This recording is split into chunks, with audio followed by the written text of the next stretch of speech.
Hello, welcome to creatingforgrace.com. Today we're going to make this little notepad holder. It holds the post-it notes and a little pen. Really simple. We made it at a drop-in class that we had, and the ladies wanted the tutorial, so figured we would do that here.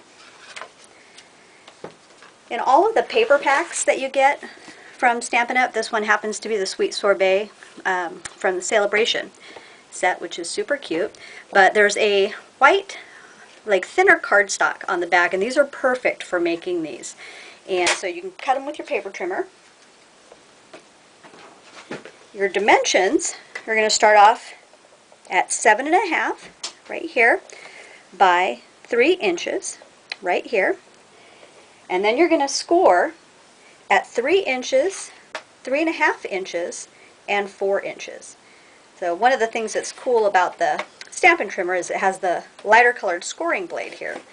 So we have the 3 inches, we score at 3.5 inches, and at 4 inches. And so you end up with those 3 score lines right there. If you turn it sideways, you're going to put it on the 1 inch mark right here.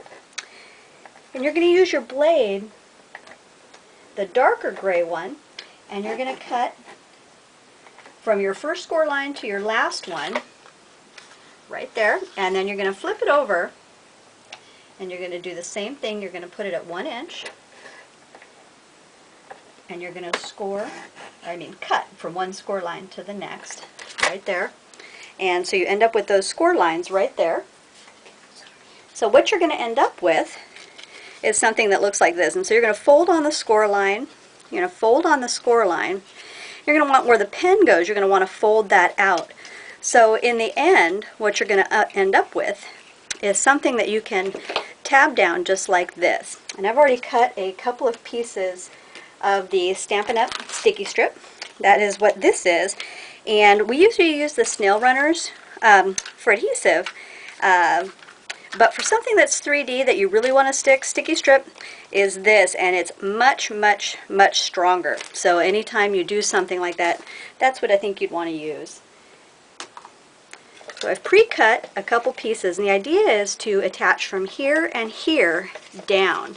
So I'm just going to put those right here, and the second one I'm going to put right here,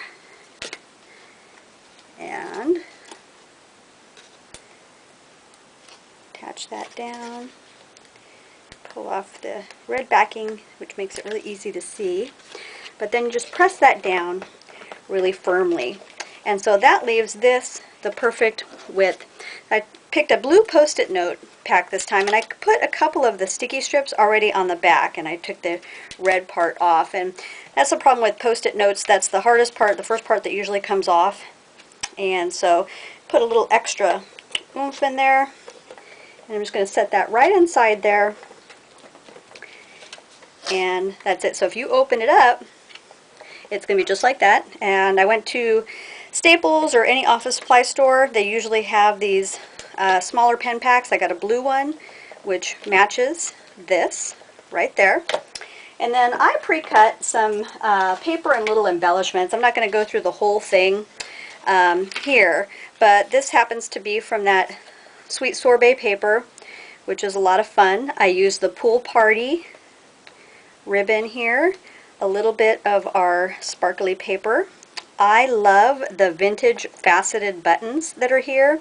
And then I used the Perfect Banners stamp set, and it really coordinates well with Banners framelets that's in the Occasions catalog. So it makes it really nice, and I'll probably end up doing something about like that, but you can play with any embellishments that you want.